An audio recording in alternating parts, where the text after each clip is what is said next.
Você investe no Brasil, acompanha a Bolsa de Valores, aplica em renda fixa. Mas e quando o assunto é proteger e fazer crescer o patrimônio no longo prazo? Diversificar internacionalmente não é mais uma opção.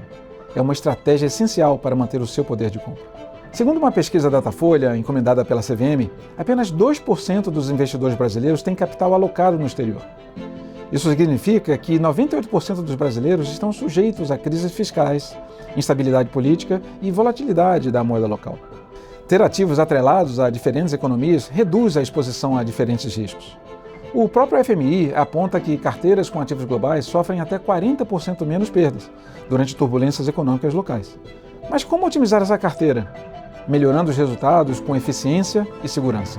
Eu sou Márcio Brito, Head Investor do Banco Itaú Internacional. E nesse episódio da série Visão Global, vamos falar sobre os pilares de uma carteira global bem estruturada. Por onde começar, quais critérios considerar e como equilibrar proteção e crescimento. Atualmente, quase 98% do PIB global é gerado fora do Brasil, o que mostra a importância de investir no exterior. No universo de renda variável, o S&P 500 rendeu cerca de 13% ao ano nos últimos 10 anos. E o índice MSCI World, que reúne mais de 1.500 empresas de 23 países desenvolvidos, subiu mais de 10% ao ano no mesmo período, mostrando que o crescimento está distribuído em diferentes mercados. Já na renda fixa global, os títulos do Tesouro Americano de 10 anos oferecem atualmente yields próximos a 4,2% ao ano. E o mercado de crédito corporativo de companhias com grau de investimento tem registrado spreads historicamente baixos, refletindo um ambiente de menor percepção de risco e forte demanda por ativos de qualidade. E para entendermos quais os pilares de uma construção de uma carteira global, vamos bater um papo com Marcelo Olsen, Head of Global Markets and Strategy do Banco Itaú Internacional. Marcelo, bem-vindo, é um prazer estar com você aqui hoje. Prazer é todo meu, Márcio. Estou super ansioso para esse nosso bate-papo e essa série está ficando excelente. Obrigado pelo convite. Ótimo. A minha primeira pergunta para você é a seguinte: quais são os pilares de um portfólio global? Essa é uma pergunta muito boa e eu recebo ela de vários formatos e pessoas diferentes, mas eu tenho a impressão que grande parte das vezes que eu recebo essa pergunta, alguém está procurando uma receita de bolo, falando, me dá o caminho das pedras do investimento. E eu respondo talvez um pouco diferente essa pergunta. Eu respondo, eu acho que os pilares são muito mais uma clareza da onde, o que você quer, onde você quer chegar, o seu apetite de risco, uma estrutura robusta, e isso vale diferente para pessoas diferentes, disciplina e tudo isso embasado com conhecimento. Eu vou usar uma metáfora aqui, se você me permite, Márcio. Claro. Eu gosto muito de comparar com velejar. Eu não velejo, então a metáfora não é tão excelente assim, mas quando eu penso que você sai de barco para velejar e vai para o mar, a primeira coisa que você precisa é saber para onde você quer ir. E pode ser só uma voltinha, pode ser atravessar o oceano. Claro. Isso em investimentos a gente chama de Investment Policy Statement, é o IPS. Ele é uma cartilha de cada um dos investidores e talvez isso esteja mais alinhado com o que eu falei de clareza. Você vai precisar de um fluxo de caixa daqui a um ano que você está pensando em comprar um apartamento. Qual é o nível de risco que você está disposto a tomar? Então, talvez o mapa de velejar é a primeira parte, a clareza. A segunda é o quão robusto é o teu barco, é a constituição do barco mesmo. E aqui eu faço paralelo com alocação estratégica. É o core do seu portfólio. E assim, depende do estudo que você olhar, mas ele representa mais de 90% dos teus retornos. Então aqui a gente gasta bastante tempo, vai lá fazer a quebra entre quanto que você quer de renda fixa, equities, renda variável, a parte de alternativas, a gente vai explorar um pouco mais disso no futuro, mas essa para mim é a segunda parte, é a robustez do teu barco e do teu processo. O que você está fazendo para... Você precisa desse barco em tempos de calmaria e em tempestades. Então aqui é muito importante, e talvez a disciplina está vinculada a isso. As velas do teu barco, elas vão ser para fazer ajustes táticos. Então você quer mudar um pouquinho de rota, tem uma oportunidade aqui. Então a gente vai falar de oportunidades, mas talvez seja esse ajuste de percurso pequeno, marginal, aqui é para você acertar o timing de mercado, já vinculado com as outras duas coisas. E talvez a última coisa, quando eu vinculei com conhecimento, você pode ter sozinho, e tem gente que gosta de investir, ou você pode ter a parte da tripulação do teu barco. E aqui eu acho que tem um time robusto por trás, seja uma assessoria financeira, seja um banco que você contrata, seja contratando gestores, o que quer que seja para você essa tripulação, ele vai te dar um embasamento que você não consegue. Eu não consigo acordar de manhã e saber o que aconteceu na Austrália, na China, o geopolítico na Europa. Então, delegar isso, acho que é uma parte muito importante, ou ter uma base de suporte, tá? Para eu terminar talvez a resposta, acho que o objetivo é menos prever o vento, eu gosto dessa frase. É menos prever o vento e mais ajustar as velas. É saber o que está acontecendo no mundo para você ajustar.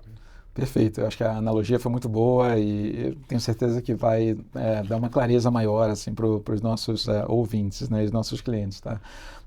Passando para um outro tópico aqui interessante, muitos investidores eles têm um viés doméstico. Tá? Então, na sua opinião, assim, na prática, quais são os benefícios de se investir internacionalmente e como combinar isso com os riscos de câmbio e os riscos de diferentes mercados? Ótimo, obrigado, Márcio. Eu sei que você conversou com o Daniel Haddad no episódio 1 e ele fala bastante sobre diversificação global. E esse é o tema central, talvez, dessa série do que a gente está falando. Então eu vou responder talvez um pouco mais rápido. A gente já explorou bastante isso, a minha visão. Vou usar mais uma metáfora, se você me permite. Claro. Aqui. Eu gosto de pensar aqui, pensa na Copa do Mundo, né? E você tem que apostar ou chutar qual é o time que vai ganhar. A gente é brasileiro e eu falo, é o Brasil. Eu tenho paixão pelo time, eu acredito que vai, que esse é o campeão. E às vezes você vai acertar. Mas se você tiver que acertar o campeão da Copa do Mundo das próximas 20 Copas, e você fala para mim, eu acho que o Brasil vai ser campeão das próximas 20 Copas, eu vou começar a ficar um pouco mais cético aqui. Isso para mim é o viés doméstico. É quando você fala, cara, eu acredito tanto e eu conheço os jogadores, eu conheço o time, eu acabo tendo uma falácia que o fato de você conhecer melhor, porque eu não conheço necessariamente o que está acontecendo lá fora, me dá uma autoridade para falar, cara, eu acredito muito. E daí você confunde um pouco de paixão e emoção com racionalidade. Se você falar para mim, eu escolho o Brasil em todas as próximas 20 Copas do Mundo, mas eu falar para você, eu vou selecionar os melhores jogadores de todos os times disponíveis e vou montar a minha própria equipe. Vai ter talvez um outro jogador do Brasil? Provavelmente. Acho que existe esse caminho. Mas para mim isso é a globalização. É um portfólio global. É você ter acesso ao mundo inteiro e conseguir pegar o melhor de cada um dos lugares do mundo. Então, eu sei que a gente pode ir muito mais profundo para falar disso, mas a gente já tocou bastante nesse assunto. Essa é a minha visão de uma maneira clara e simples. Ficou excelente. Realmente o Daniel Haddad, como você disse, ele mencionou um pouco isso durante o nosso bate-papo. Acho que é uma metáfora com o futebol que fica muito clara, né? O país do futebol, eu acho que todo mundo vai entender que em vez de você ter um time só de brasileiros, né? A gente tem que às vezes deixar um pouco a emoção, o coração de lado e ser muito mais racional. Você tem um time com os melhores do mundo. Esse time, ele provavelmente vai ganhar muito mais, né, Copas ao longo do tempo e frequentemente. Então, foi uma outra metáfora excelente. Obrigado por trazer essa comparação, tá? Vamos expandir um pouquinho mais essa parte de investimentos, tá? Depois que você já definiu, então, o perfil do cliente, tá? E os objetivos de cada um. Como é que a gente pode decidir em termos ali de classes de ativos, né? A que nível de detalhe você entra, que tipo de instrumentos a gente pode usar para fazer e implementar essa visão? Aqui, o céu é o limite. E tem um equilíbrio entre nível de detalhe e complexidade demais. E aqui a gente vai encontrar talvez um ponto ótimo, que depende muito de capacidade de análise que a gente tem e um pouco de cada cliente. Então eu vou trazer a maneira que eu gosto de enxergar e onde a gente talvez faça bastante aqui no Itaú, a metodologia que a gente usa. Então tocando time de estratégia, alinhado com toda a parte do comitê, eu tenho bastante envolvimento com essa parte. Então, tudo bem, saímos de um cliente, a gente tem noção de objetivo, temos noção de limite de risco, todas essas coisas que você comentou. A partir daí, quando eu comentei da alocação estrutural, eu posso parar no nível renda fixa, renda variável, e aí tem talvez aquela receitinha de bolo 60-40, quanto que você vai ou não vai fazer. Verdade. Mas isso, ela nasce de metodologias robustas de otimização de portfólio, onde você começa a colocar muito mais matemática, muito mais ciência do que arte. Você pode usar Black Leaderman, pode usar Risk Parity, tem vários modelos ou combinações dessas, e a gente tem um time quant bastante robusto para fazer isso, e bastante material e gente fazendo isso há bastante tempo. Então, de novo, eu acho que volta um pouquinho para o lado da tripulação, né? Ter um suporte.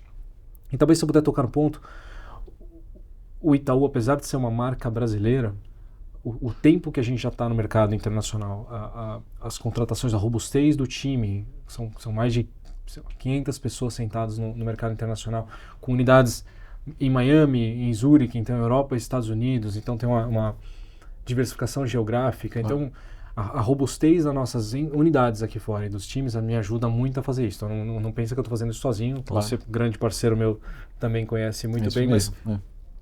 então, começa a colocação core, onde você tem quanto você quer ter de renda fixa e renda variável. A gente entra num nível de detalhe maior, quando a gente está discutindo no comitê. Eu vou entrar em geografias diferentes, o quanto que eu quero ter de crédito de empresas americanas, eu quero ter o quanto que eu quero ter de mercados emergentes, ou bolsa de Europa, bolsa de Estados Unidos, bolsa de emergentes. A gente entra em níveis de detalhe muito maior, quando a gente está definindo classe de ativo.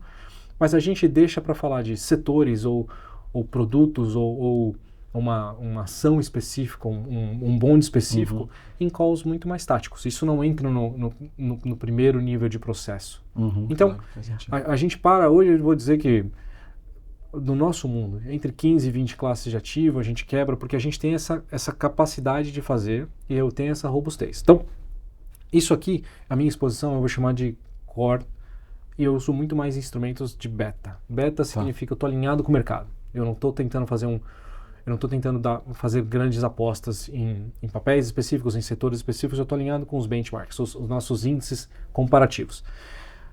Quando eu vou no nível do comitê e a gente vai debater se eu tenho uma oportunidade, dado o cenário macroeconômico, um pouquinho de geopolítico, se eu tenho uma oportunidade específica num setor ou numa região e eu ajusto as velas do barco para conseguir capturar isso, eu entro no mundo mais tático. E no mundo tático, aí eu posso falar talvez eu estou tentando gerar alfa para a carteira, que é um retorno superior ajustado pelo risco do que eu tenho do meu portfólio estrutural. E aí eu posso ir para o mundo, o que eu tiver de capacidade de processamento, de inteligência internalizada ou terceirizada. E eu sei que você vai conversar por exemplo, com o Niraj Patel no episódio 5. Ele é um cara, ele é um estrategista de equities, é o nosso estrategista-chefe de mercado desenvolvido principalmente para mundo variável. Ele só faz isso. Perfeito. Ele olha, ele tem uma clareza de setores, até de single names, porque ele faz isso. Se eu perguntar para ele o que você acha que eu deveria investir na Austrália, ele provavelmente vai ter algum conhecimento superficial, mas não vai me falar. Então, eu contrato um gestor. Eu tenho que contratar especialidades para cada uma dessas coisas. Então, para mim, essa é uma parte mais importante. Então, ir para o mundo de detalhe, eu só vou ter nomes específicos no meu portfólio é arriscado. Eu diria que aqui talvez o nível de complexidade, se você não trabalhar só com isso, eu acho que é difícil. Mas falar que assim, eu tenho só uma renda fixa e uma renda variável também não é o ideal. Então a gente entra nesse nível de geografia, classes de ativo, tomar decisões mais táticas ou satélites dentro de um processo com uma governança super robusta e forte no comitê. Entendi, perfeito. Quer dizer, você conseguir esse equilíbrio entre detalhamento, né, uso de informações talvez de terceiros, né, e pessoas que estão vendo isso aí no dia a dia, vai te ajudar a montar um pouco esse portfólio. E foi ótimo que você mencionou o Raj, porque no próximo episódio a gente vai conversar um pouco sobre o nível de detalhe e de profundidade que a gente pode ter no mercado americano. Perfeito. Versus, por exemplo, o mercado brasileiro, né? Assim, a quantidade de temas específicos, de ações, de companhias, de setores que você pode investir é praticamente infinita, e o investimento internacional te permite ter exposição, né, a qualquer tema, setor, companhia, de novo, que você queira. Né? E é um mercado, não estou falando só americano, o mercado global é muito grande. É difícil você cobrir tudo. E aí talvez um ponto que eu acho que vale a pena mencionar depois que você decidiu a alocação estrutural, o tático e para onde você quer ir num setor específico, você tem um último layer que é a seleção do produto. Qual veículo que você vai usar para implementar. E aí o universo fica mais complexo ainda. Eu quero comprar um ETF, eu vou para um fundo, eu quero comprar um hedge fund, eu tenho uma estrutura de derivativos. Então, tudo isso faz parte do processo de investimento e os graus de complexidade a gente vai aumentando conforme eu tenho times especializados e específicos para fazer cada uma dessas coisas. Não, perfeito, super claro. Marcelo, você mencionou numa das suas respostas sobre um dos talvez principais erros de vieses cognitivos que os investidores têm, né, que é o home bias, né? Quais são os outros tipos de erros que os investidores, de uma forma geral, cometem quando eles estão investindo globalmente? Se eu for falar só dos meus, a gente vai precisar de mais umas 2 horas aqui. Mas brincadeiras à parte, eu tenho alguns, eu acho que são clássicos e básicos, e talvez uma sugestão para evitá-los. Tá? Então, acho que você comentou home bias, é acreditar que o que você conhece, eu vou ficar naquilo, e esse é claro, e isso acontece em todos os países, tá? Mas no Brasil também, talvez seja apostar em grandes tacadas, né? Assim, aquela coisa do devo ter todo o meu dinheiro em Bitcoin porque alguém falou para mim, meu primo falou que o negócio vai subir, assim, ou essa empresa é a empresa que vai subir, vou colocar muito dinheiro lá porque é aqui que eu vou fazer meu retorno em 3 meses. Dificilmente isso vai dar certo no longo prazo. Tá? Dificilmente vai dar certo no curto prazo, mas para alguns dá, mas dificilmente... Receita para desastre, né? Não é sustentável. Né? Você tem fatores exógenos, é mais difícil. Seguir a manada, que é um comportamento de manada que a gente chama, que é o meio que você está inserido acaba influenciando muito a tua tomada de decisão, até o que você escuta, o que você lê, então todo mundo está fazendo a mesma coisa, e o pensamento crítico. Por isso que diversidade de pensamento é extremamente importante aqui. Sizing errado, né? O tamanho da tua, vou chamar de aposta, esse é clássico. Eu tenho uma convicção muito grande, porque 3 pessoas que eu confio muito me falaram isso, e aí... Ninguém quer colocar 3% em alguma coisa que você acha que vai dobrar, porque não vai ter, o impacto é pequeno. Você fala, eu tenho tanta certeza, eu vou colocar aqui, eu vou alocar metade do meu portfólio. Errar o tamanho é clássico. Isso está muito aliado com o risco, tá? Na hora que você faz gestão de risco do portfólio, o tamanho fica bem evidente. Deixar de rebalancear, o rebalanceamento de carteira, e ter uma regra clara dentro do teu mapa, dentro do teu IPS, extremamente relevante, quanto em quanto tempo, ou quais são as bandas que você vai fazer, isso acaba tendo drifts, a gente chama, né, que você vai desviando da tua rota ao longo do tempo, né? Então você está no barco, você acaba 1 grau para o lado, de repente se você não ajustou, você está bem longe do que você gostaria de estar. Vieses comportamentais tem um monte, a gente pode fazer uma lista aqui, mas com certeza trazer emoção para dentro do mundo de investimento normalmente é uma receita para dar errado. Entendi. Ser mais frio e racional, ou terceirizar isso quando você está fazendo gestão do dinheiro que não é seu, ajuda. É um distanciamento emocional do dinheiro. Complexidade excessiva, acabamos de falar disso. Talvez você não quer ir para um nível que você não consegue controlar dentro do portfólio inteiro. Custos, e aqui custos são custos transacionais, gestão de... até gestão de taxação e impostos. Tem instrumentos que você consegue ter algum tipo de eficiência nesse sentido. E assim, controlar custos, que aqui você sangra performance de uma maneira fácil. E falta de governança. Fazer meio cowboy, um pouquinho mais velho oeste do que uma coisa muito estruturada. Se eu tiver que resumir, Márcio, de novo, a gente poderia ficar numa lista longa aqui. Eu tenho vários casos pessoais antes de a gente vai aprendendo ao longo do tempo, mas desde a primeira pergunta, eu acho que aqui a minha resposta é muito mais... o erro nunca... dificilmente vai ser eu errei na escolha do ativo. Normalmente você erra o processo. E esse talvez seja o ponto central desse bate-papo. Eu estou tentando trazer... processo e disciplina. É ter uma clareza do que você... Como é que a robustez da governança vale muito mais do que acertei esse ativo. Ganhei 10% aqui. Perfeito. Às vezes as pessoas ficam muito mais focadas no timing, no ativo, naquela ação, o que vai comprar, qual é a boa, né? E esquecem que, na verdade, assim, processo, disciplina é muito mais importante. Muito mais. Eu me lembrei de uma frase de um amigo meu que fala o seguinte, se você quer chegar em primeiro você tem que chegar. Eu acho que fala muito com esses tópicos que você mencionou. Quer dizer, a gente tem que evitar os erros, né? As perdas permanentes, né? Os desastres da carteira. Isso já é meio caminho andado, né? Seu amigo parece muito sábio. Você tem pelo menos 2 amigos sábios, então.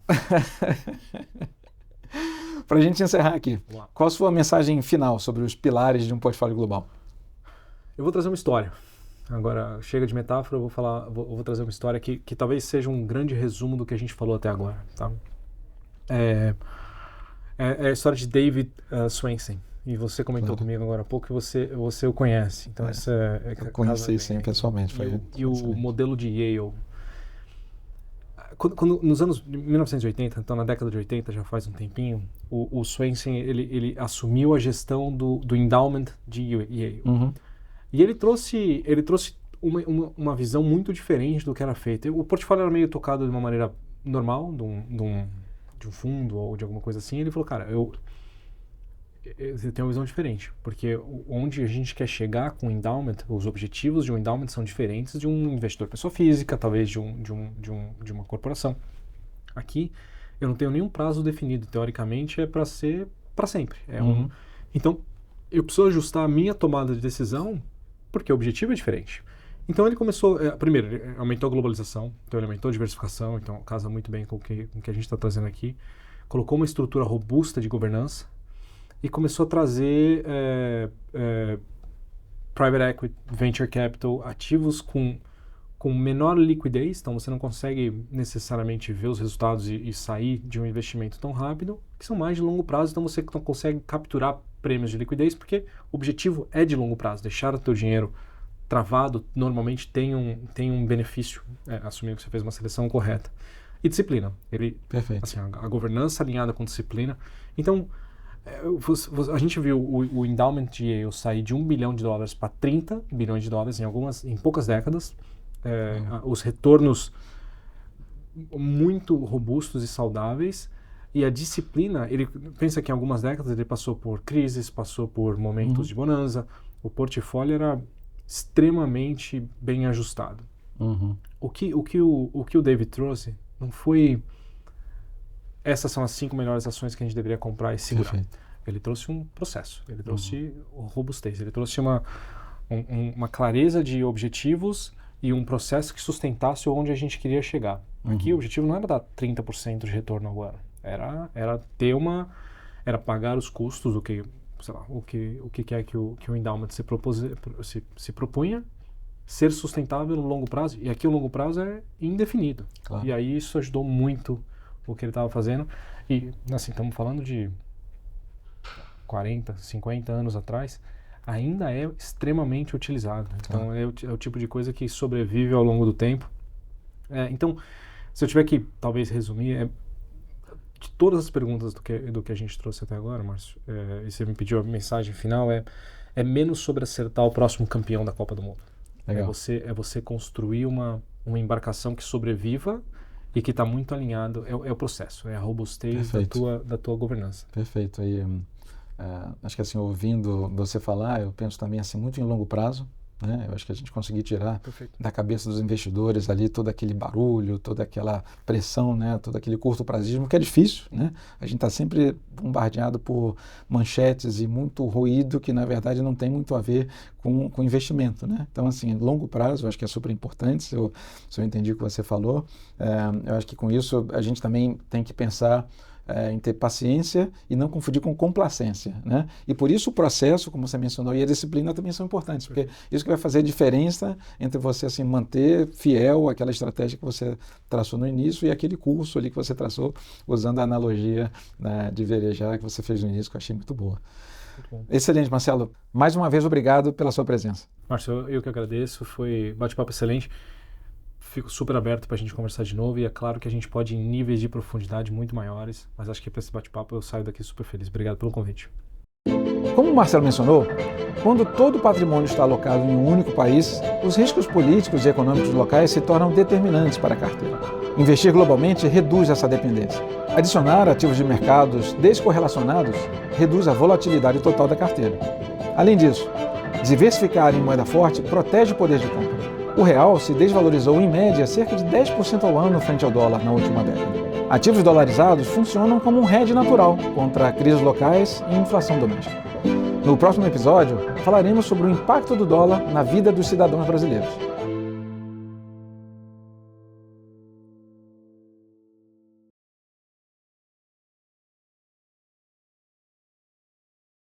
Este vídeo tem finalidade exclusivamente informativa. Não constitui pesquisa de investimento nem aconselhamento financeiro e nenhuma recomendação ou orientação financeira está sendo oferecida. O conteúdo do vídeo não leva em consideração os objetivos de investimento, a situação financeira ou as necessidades específicas de nenhum investidor. As opiniões e pontos de vista expressos neste vídeo podem divergir daqueles de outros departamentos ou divisões do Itaú e de suas afiliadas.